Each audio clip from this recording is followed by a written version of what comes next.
Welcome, everyone, to the Autoimmune Hour. I'm Sharon Saylor from SharonSaylor.com. And as always, it's my honor and pleasure to be with you here tonight. Be sure and pop over at some time to understandingautoimmune.com and find our 450 plus other episodes of the show. It's so great to be with you. I've got my cup of tea here. It's cold here, winter setting in. We just had the time change. Ooh, I don't know about you, but that time change really messed with my circadian rhythms. Oh my goodness, I've got a great friend and return guest, Roberta Mittman on. I call her our in-house health coach expert. And I don't know, you probably didn't know this. I've mentioned it before in her bio, but we haven't had a chance to talk about it. She is just an amazing acupuncturist. That's right, acupuncturist. We're going to talk about acupuncture. But let me give you her quick bio because Roberta Mittman, she brings decades of medical, scientific, and holistic knowledge to her holistic life coach practice to heal clients from the inside out. And if you suffer from chronic stress, anxiety, overwhelm, fear, sensitivity, body acceptance issues, all sorts of things, I could just go on and on. She can help you find the root cause and overcome those challenges with her unique blend of Chinese medicine principles, functional medicine, emotional components, and her proprietary technique called Rescripting. We'll talk about that a little bit too, because I think that's fascinating. In fact, Rescripting is so helpful and it provides effective and gentle results that many therapists who refer patients to Roberta also become clients because the person they referred had such great results. So, enough of that. I just want to jump in and have plenty of time with Roberta. Welcome to the show. Oh, thank you, Sharon. It's always such a pleasure to be here. We always have the best conversations. Absolutely. When we first met, you're a licensed acupuncturist. And at the time, that was a primary focus of your business. And it's expanded and changed a lot. But one of the things we've never talked about is the benefits of acupuncture. Now, I know we live in different parts of the country. So I have my own acupuncturist here in town. And I wanted to have Roberta on to talk about it because I see my acupuncturist quite regularly, and I find it is a nice addition to my healing. And one of the things I wanted to point out is I talk a lot about my medical team because I've found that one specific type of individual hasn't been the be all end all for it. Okay. And so I've got a great acupuncturist, a functional medicine person. Oh, I could go on and on. And so many of them I've actually met from people on the show. So that's fantastic too. Now, Roberta, simple, basic question. What is Yes, acupuncture? there's a lot of different answers to that. I don't know if there's a simple answer, but it's been around for like 5,000 years. And it's actually one of the longest medical or treatment modalities because it's not a fad that comes and goes or changes. It's just evolved in pretty much the same form for 5,000 years. And it's practiced in more and more places. I would just define it as a way to balance your body and support your energy, which is called qi, QI, in Chinese medicine through the use of very fine, flexible needles, but I call them filaments because they bend. And they're just inserted just a little bit. And it's the acupuncturist knowledge that is responsible for finding the right points for each person. So it's an individualized treatment and there's no one size fits all. Now, my acupuncturist would tell you one of the things Yeah. from a previous show, guys, you might have heard about HSP, highly sensitive person, and I had raised my hand when we had Linda Benz on. That's me too, girl. And one of Me the too.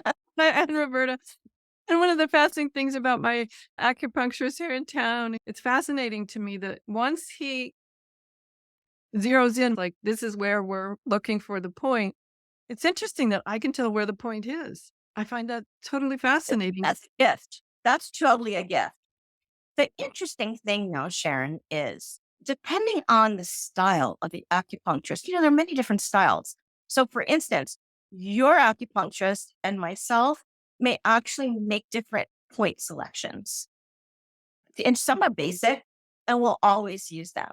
But some others really depend on the vision and the training of the acupuncture. So, for instance, acupuncturists from China, it's a cultural thing. And I don't like to make generalizations, but I will say that their use of the needles and their style tends to be a little bit more, in many cases, not all, aggressive, because that's what they do in China. And they go several times a week. And it's just part of their culture. And it's been handed down many times through like a generation. So the person who's the acupuncturist has had hundreds of years of tradition and knowledge coming their way. People like say, does it hurt? That's the first question people ask. I have to say, yep, that was the first. You're going to what? And you know, on a rare occasion, I'll say it does, but that's a very rare occasion. It'll be Yeah. like, oh wow, that was a sharp one, but it's not like a long hurt. It's not like a oh my gosh hurt. It's just like a noticing. Can be sometimes a little bit, let's take it out. I don't like people like lying there feeling uncomfortable. If it's not like comfortable, then we can take that out. That's fine. Or move it a little bit over where it's comfortable. But they're so thin. The needles and the filaments are so thin. At least mine are. Mine are from Japanese. They're the thinnest. So other people have, different styles, but they bend. So they have like a little plastic guide tube because I couldn't even put anything in because it would bend. So this kind of holds it straight. It just goes in like this much. It's not much. And it's not like a shot. Everyone seems to think that they're coming in to get like a shot of something and it's going to feel like that. I don't like shots either. It's so comfortable. And many times I love working with people the first time because many times what they'll say is, that's it. And I say, yes, your treatment is complete. And we've done a nice treatment. And they go, oh my God, I just came in and I was so nervous. And I thought it was going to be like so much more like, um, but much more like painful sensations. And it's just relaxing and people fall asleep. They just relax. Or we put on some nice music and, they just kind of float out of the office. We joke and say that's their natural high. What is your experience?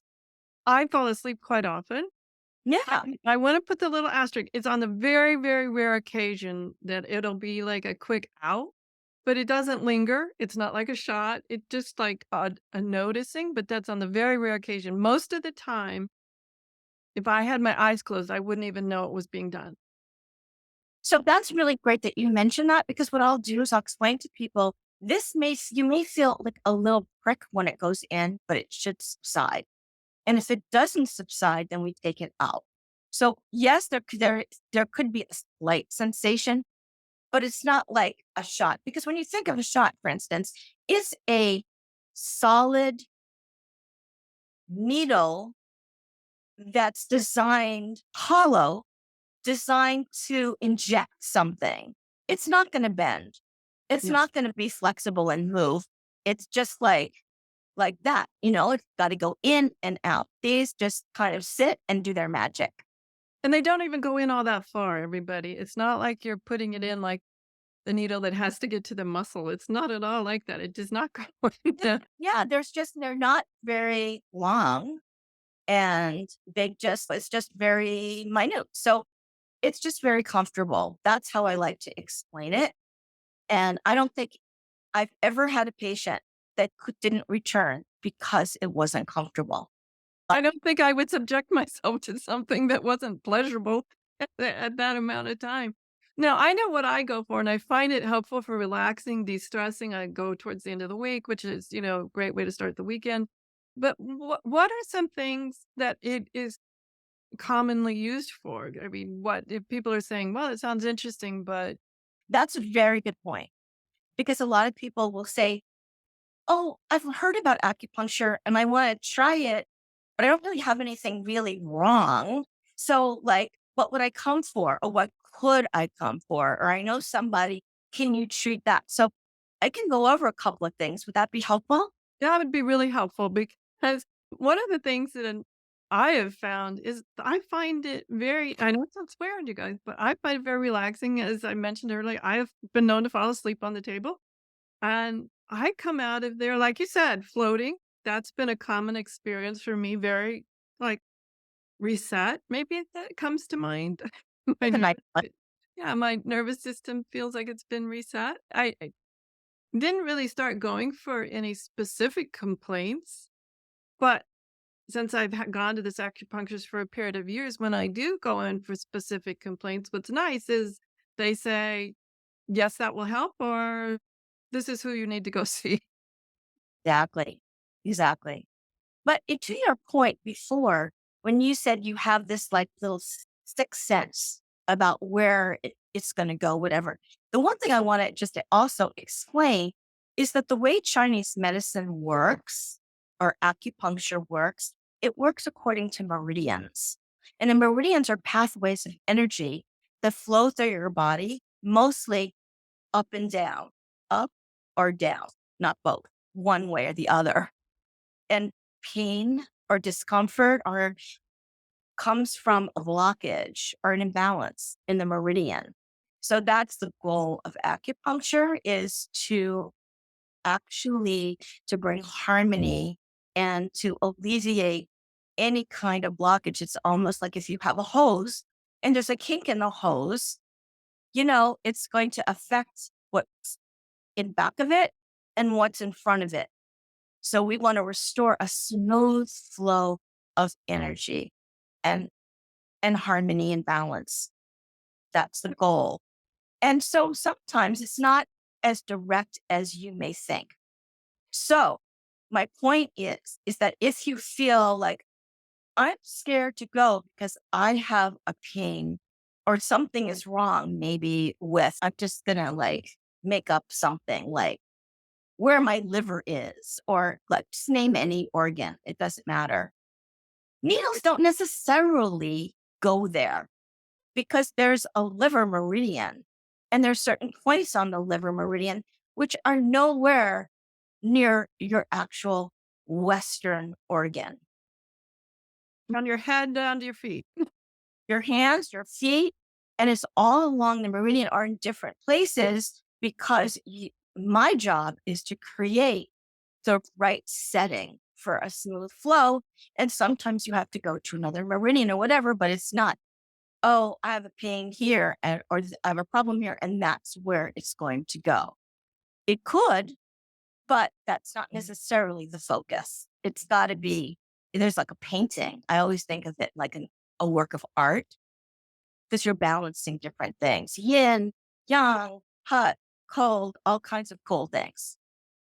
So I want to take just a tangential. It reminds me of the word pentimento that I learned in art history, and the Yes. idea of the underpainting. Pentimento means the sketch or the painting, the first painting before you find the beautiful Mona Lisa. There's a beginning painting, an undersketch, a framework, with Hmm. final painting to happen. And so it sounds like we're kind of talking of this idea of the framework that isn't about one specific location on that frame. It's about the entire painting. Exactly. Perfect. And also, the meridians are, people say, well, is it a vessel, a blood vessel? Is it like a muscle? Is it a nerve? And this is where it gets a little tricky to explain because it's not any of those things. It could be along, like, somewhere like near a muscle. You don't want to go into veins, and there's no bleeding or anything like that because you don't want to, like, you know, cause any damage of any sort. It really is, see, a pathway. So, for instance, I think the best way for me to describe it would be like if you're going down a hallway, or I'm in New York City, so I might be in a subway station and I go down and there's like the tracks underground, right? It's not anything that you could describe as like you have like a hallway, you have walls and things like that, but it's basically air, right? It's not like a hard, a specific substance. You know what I'm saying? So acupuncture is not any of those things that I described. It's just a pathway of energy. And there's many different ways to describe it. I show people sometimes like a subway map, and it's all like this, but there's this, the subway is like where the tracks are is empty, and you want a smooth flow of things. You want to keep going. So it's that kind of idea. So it doesn't really correspond to anything in Western medicine that we would say, oh, it's running through your body. It must be that. Well, and I love the kink in the hose analogy too for how things can That get stuck, helps. how things get blocked. To me, I'm more about let's experience. It's been around for thousands of years. It's well accepted around the world. I suggest maybe it's one of those things you just have to experience to see if it's Yeah, for you. exactly. I think experiencing is the best thing. So anyway, here's our list of things as promised.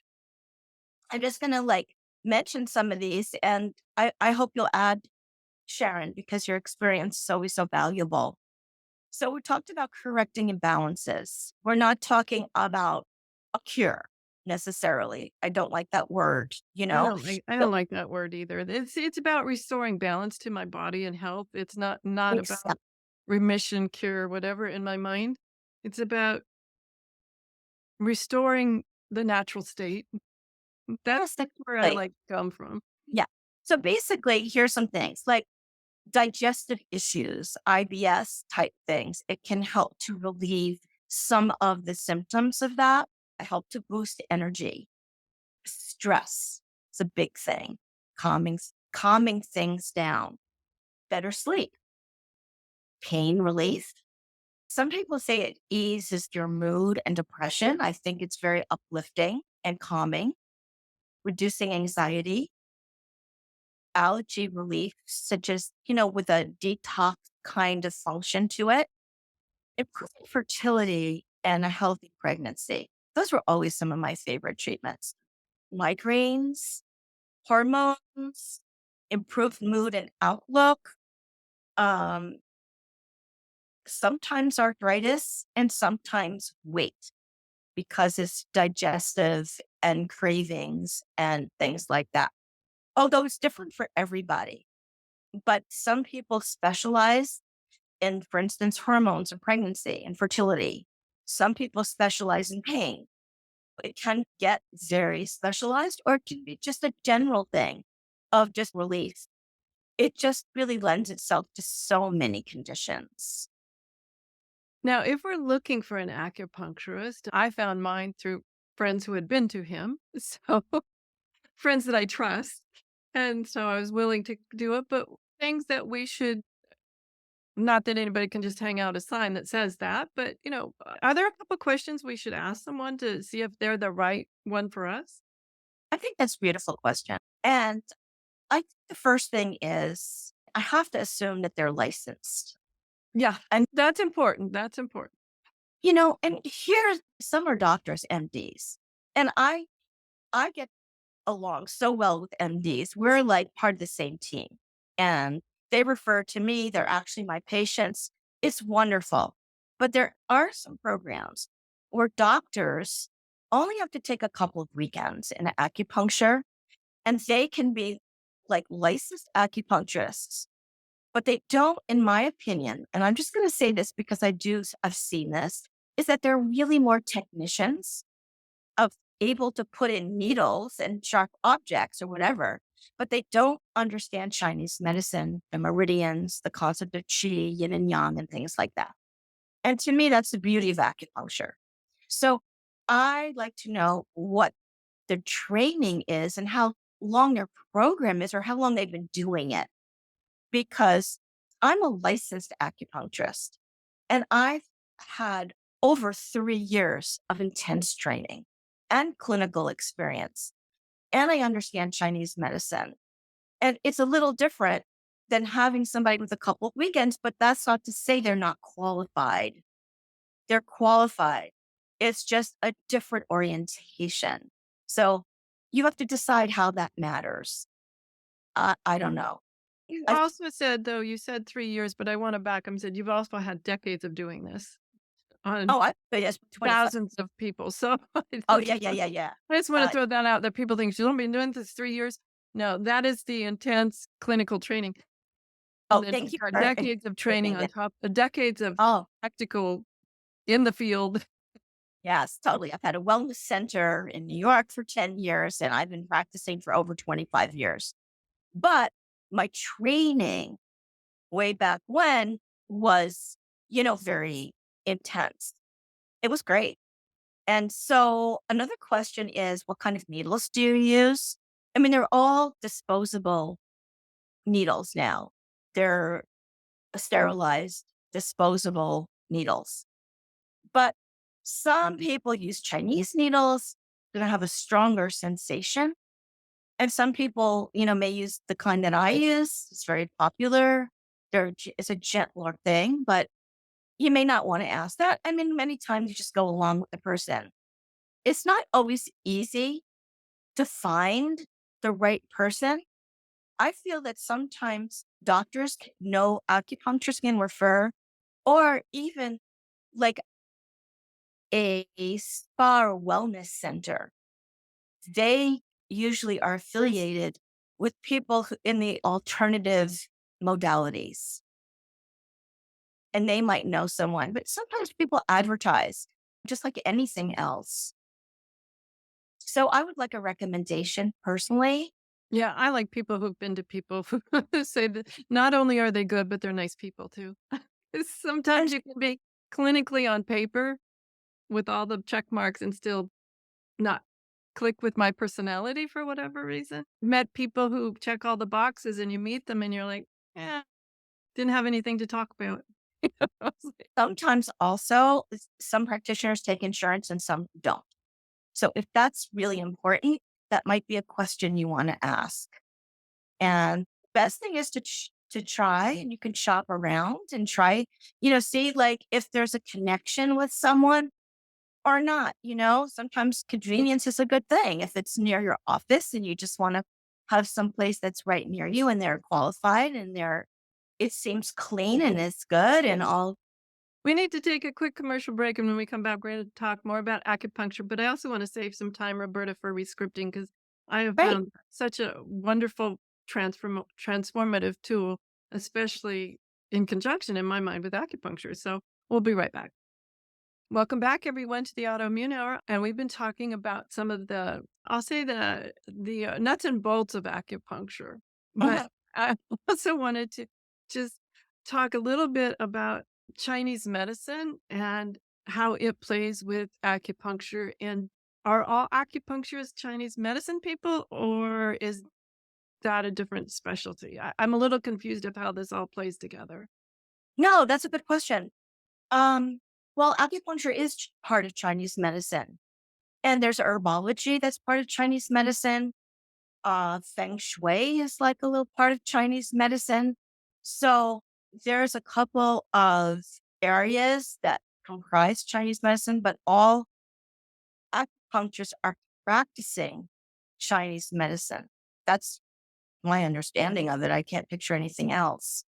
Question is, how do you want to understand it? Like the basics of it, how much of the rapport you have with the person, and what condition do you have? I mean, pain relief is huge for acupuncture. I find that that's really the major thing that people come in addition to stress. Those are my two, like, one and two conditions. And there's different ways to deal with the pain with the muscles, tight muscles and things like that. And it can be like totally mind altering, it can be amazing relief for that. Oh, I'm going to go tangential on you and community. I apologize because this might be out of totally left field. Yeah. But not too long ago, Roberta knows I needed to some minor surgery, which included an incision. And What I was surprised that my acupuncturist here in town said, "Oh, acupuncture can help feel better during the healing process Mm. of healing that incision." And this is the science of Sharon. I have no proof other than my own experience, guys. I feel like that was the quickest time I've ever eh, popped back to feeling somewhat normal. I feel like the incision healed faster than in previous times. Now, like I said, science of Sharon. I don't have any any data to back that up other than telling you I think it helped. And I I think imagine maybe it was relieving some of the stress of undergoing. I'm not sure what it did, I can't point and say it did XYZ, but I know that was the quickest recovery I've ever had. a great story. Yeah. Well, it can help to relieve inflammation. And there are certain treatments around the incision, but you need to get a doctor's approval. You need to wait for it to get to a certain place, but it can actually make the scar heal faster and with less of a mark of sorts. You know what I mean? And it really can boost your energy, your immune system. And yeah, I could see where that would definitely help you to heal faster. One of the things that I wanted to mention to you, though, is that I noticed that so many people who came in, whether or not it was for digestive or stress or headaches or pain or whatever, that there was usually like that stress component behind it. And feeling uncomfortable or just living in today's world is stressful. And being not feeling well or having pain is very stressful. And I felt that if you weren't dealing with the stress or the emotional component of what that means, then we were missing something. And I always like to add something. And I felt those people did healed even faster when we acknowledge what the cost of what they're going through is and the stress around it and how they feel of having these issues. And when we address them, it just made a nice difference. And I decided to actually go in a different tangent, a line, because it's still based on Chinese medicine, 'cause the emotions and Chinese medicine with the meridians are very aligned. And to help people with the underlying, I guess you could say, stress and a difficulty around having a particular condition. And what is that saying about them? And how was he going to feel when it goes away? And how do they feel like just having to deal with it every day on a daily basis? And that formed the basis of my rescripting technique. And I do that on virtually over Zoom. And it's separate from acupuncture in the fact that my office is where I do my acupuncture. And this is a virtual type thing. But it's just really amazing and I love it because it helps people to step into a more empowered version of themselves. And they don't feel victimized. They don't feel like anger. And they're able to deal with many of the issues surrounding it. Doesn't negate that, but it helps people to have balance. And that's really what I'm striving for because that's really what it's about is like how to feel balanced and resilient. And it makes a nice companion, and it's also a standalone that if you're like, "Okay, Sharon, you haven't convinced me of acupuncture," but rescripting sounds fascinating. And for me, in my healing and the over 450 episodes I've done, one of the things I've noticed is how we talk, feel, and walk about with our label is really important. That's why I always talk about our survivor to thriver places, like become the thriver. And Yeah. instead of I have, which in my mind means ownership, label, whatever it is, the name of it, your condition, whatever it is, I have implies ownership to the brain. And how we talk about it. And part of rescripting is that reframing of, I like, this is really kind of gross, and I guess I haven't talked about it in a while, but it's like when somebody comes into your home and they say, "You have cockroaches." Well, my goodness, I don't want cockroaches. Yes, I may have them. They may be scurrying around. Oh, I know it sounds gross. Sometimes the grossest is the easiest to remember, right? So somebody says, "You have cockroaches," and you're like, "Oh my gosh, I don't want those. I don't have them. I'm not implying ownership of that." I like to have that same mindset when someone says a label of a condition or a disease or a virus, Yes, whatever it is. It's like, oh my gosh, help me get rid of that. I don't want to let my unconscious mind imply ownership of any of those labels. absolutely. Because Acknowledgement like without ownership. right. And exactly. I think that's a really nice description, Sharon. And it's like people have limiting beliefs from before. And that's what this draws upon because it's like we've all, through our childhood, come as powerless humans because children basically are without a lot of decision making ability or power, let's say about that. We just come to a conclusion at a certain point. I'm not important enough. I don't matter. I need to do this to get attention or who the heck knows what. You know what I mean? It's just a lot of different, I'm not worthy, I'm not lovable, all these things. But it gets installed. And then what we tend to do as humans is to find evidence for the fact that that's true. And people go through life with that 6-year-old mindset. And they're just continuing to collect more evidence. So, what I like to do is to go and look and say, okay, this is who you are. You may have this issue or whatever. You have to like change the story from the past because that's not who you are anymore. That was when you were a child, and now you are an adult with agency, with decision making power, with choices.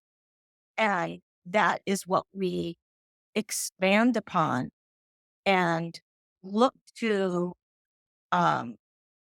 to have somebody step into their best mature selves.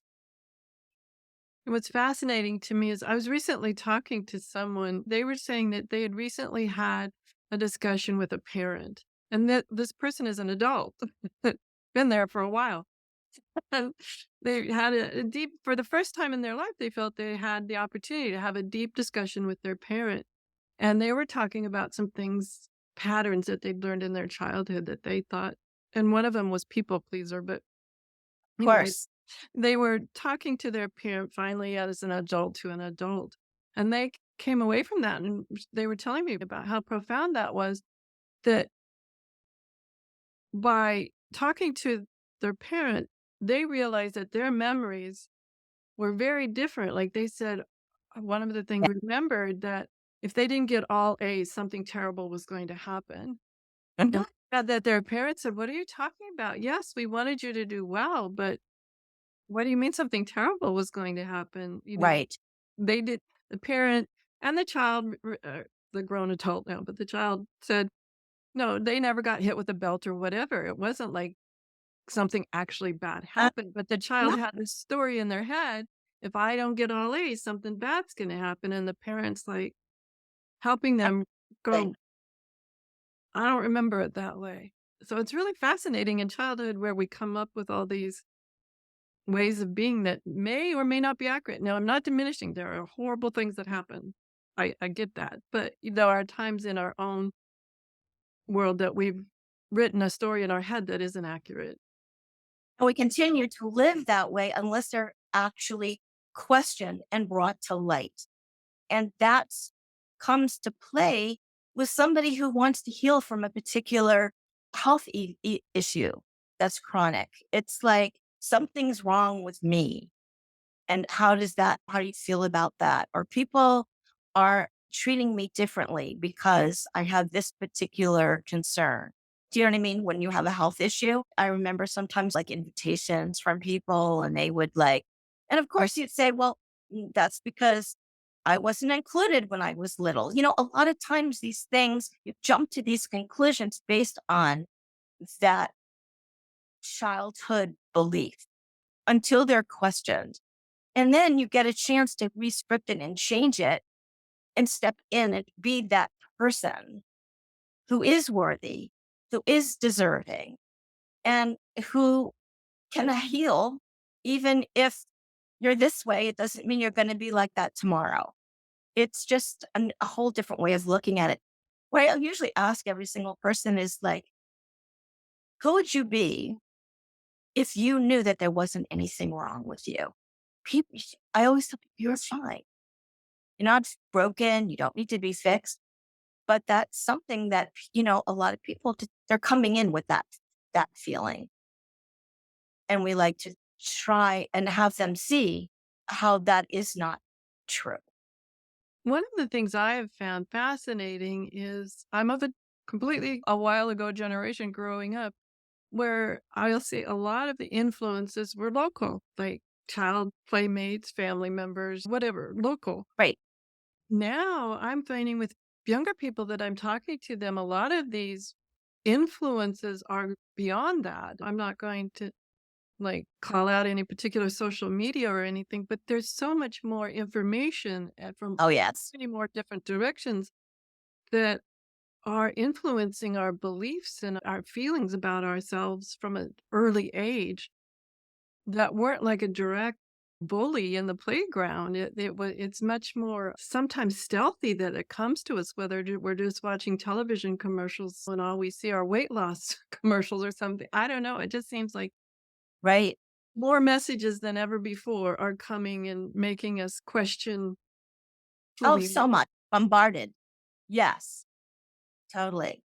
And so the rescripting is really all one on one right now. It's a private coaching technique that really pinpoints what the issues are pretty quickly, faster than like, I mean, I love therapy and I think it's amazing, but it's just a little bit, it can be a little faster. I have therapists that are actually in my practice and refer people to me as well. Can go along with therapy or by itself, but it just really brings to light some of those things could be holding people back from either coming in and feeling like recovering or just feeling balanced and whole. There's that word balanced again, because that's what we're always looking for. And I'm a mature adult. So it's really wonderful. It's very easy, as I said, through Zoom. And it's very rewarding. And I think people are really getting a lot from it. Mm, that's fascinating to me. Now, if you were to define in just a few words, if somebody said, "Oh, I heard about this technique, rescripting," how would you explain it? It's an interactive discussion where I ask certain questions and we discuss them, and I can help to pinpoint the emotional component that's there pretty quickly. And then when I say rescript it, we actually rework it to reflect who you are at this time as an adult. And we move from the childhood limiting belief to what did you make that mean about you? And who could you be right now if you didn't have that belief? And what would you rather be thinking? What would make you happy? Let's do that instead. So it's a coaching discussion. Probably unfair. I'm going to go tangential on you again, Roberta. Sure, go ahead. You find people have difficulty when someone says, "What would make you happy?" Is there like this pause? I remember that question from years ago. Someone asked me that. And I remember I really had to stop and think, it wasn't on the tip of my tongue. It was fascinating to me that it's a question I explore quite often in my world now. But when it was first asked me a couple decades ago, I remember it was like, huh, I don't know. I think it's an important question to continue to ask myself. I don't do it daily, but I think it's an important question to ask myself because it helps keep me on track. I don't necessarily ask that, to be perfectly honest, just for that reason. So it really is basically when somebody comes in, we work with what's there. So if there's an issue like with relationships or something in their job or something, that's a very common thing. Um, or let's say finances, it could be anything. What kind of discomfort or what's the issue this is causing for you? And basically it's like why they're there and what's the fear of it and the the problem. And say, well, how would you like it? How can you envision it if it was, let's say, resolved and just transformed and you woke up tomorrow and let's just say that wasn't there? How would you know? And what would be different? How would you feel? So the answer to that many times is I would feel lighter. I would feel less stressed. I'd be able to have more confidence in my job. I'd be able to not be so triggered with my wife. I would be able to feel more gratitude, let's say, for what I have and not just be so money conscious. There's just so many different things that people would want. And that is really their version of happiness. I think about it sometimes rewriting our own story. Like, make Exactly a new that it. storyline. Yeah. If you could wake up tomorrow and a lot of the pressures or the issues that you're facing today weren't there, how would you feel? It's a really lovely thought. And it's something that I think about myself too. I said, oh, I'm feeling like a little triggered or a little annoyed. And I said, well, if a lot of times it comes from a statement like it should be like this, or it shouldn't be like that, or they shouldn't do that, or those shoulds accept. If I were able to accept this or to be more neutral about it and move on, how would that feel if it wasn't such an issue? It's like a relief. Now we're just down to the last 4 minutes. I just asked for any things that if we haven't talked about them, if I haven't touched on them, what would you like to share? And then also, please share the website so where people can find out more about rescripting and your acupuncture work. Oh, sure. Thank you, Sharon. To share, I would say try acupuncture. It may be a leap of faith for you, but so many people just get so many wonderful results from it. And at the very least, you'll feel calmer and more balanced. And who couldn't use some of that, right? But it also can help with pain and conditions. And it's just a perfect complement to Western medicine. You could let your doctor know that you're doing that, but it fits in so nicely with all of the other things that you're doing. It's just a great addition. And then with rescripting, it's wonderful to be able to identify some of the things that maybe people don't realize blind spots that they can't see that have been holding them back for so long. And in a pretty quick amount of time, they can just be rescripted, reframed to reflect who they are now. It's like one of the expressions I use is like, you could be giving the keys to your car to a 4-year-old. They're in the driver's seat. Is that what you want to see for yourself? Or is it something that you would like to have agency over your own life and make decisions? It's a choice, but it's really freeing. And it's not therapy.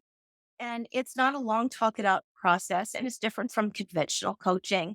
And I offer a complimentary call for people to see if it's a good fit and how I can help somebody. And if it's a good fit, great. And if not, I can recommend other things. Now, one thing I found fascinating, and I just want Roberta to comment on it, though, is that oftentimes in my own coaching business, I noticed that women will come first. And oftentimes men will come because my wife sent me or my girlfriend sent Oh, me totally. to something like that. But you found a lot of men are seeking out rescripting because it's fairly quick and effective. Yes. And it's something that it's the idea of sometimes it's coaching as opposed to therapy. I mean, some things are not in my scope of practice, and I would suggest that they may need different kind of help. But men are liking it because it's issue based. It's not like telling me about like how you grew up. It's like, okay, what is going on? Is it with your job? What's going on with your relationship? And we work on these specific issues that are coming up in their daily life. So it's very relevant and it's very helpful in just navigating through whatever's coming up for each person. And men particularly like that. They like the directness of it. I have to say, I like the directness of it too. So it is not gender. Yeah. If you Yeah. like if you like the directness of it, you like the expedience of what I call coaching, which is very different and is not therapy. I just need to stress that. But anyway, Yes. the website for Rescripting is rescriptyourlifenow.com. Correct. And you can contact me through there. I'm happy to chat with anybody, help them perhaps even find an acupuncturist in their area and to talk about it and see if it's for them or talk about any reservations that they have or whatever. So that website is perfect for everything. So rescriptyourlifenow.com. Now, Okay, perfect, great. Darren. That's so kind. Thank you so much. And I'll Everyone, chat with anybody on a complimentary basis just to kind of talk about what's going on with them and see if it's a good fit. fantastic. Thank you so much for the offer, Roberta. Everyone, that's Roberta Mittman from rescriptyourlifenow.com. I just want to encourage you all to think about it, maybe take some action on it. And everyone, have a great week, whatever your adventures, and join me next week for another brand new episode. And if you're watching this on YouTube, please subscribe at the button below and help us grow this site, because the more we get in subscribers, the bigger we can share the message. And that's really important. So please subscribe now. Thank you and enjoy.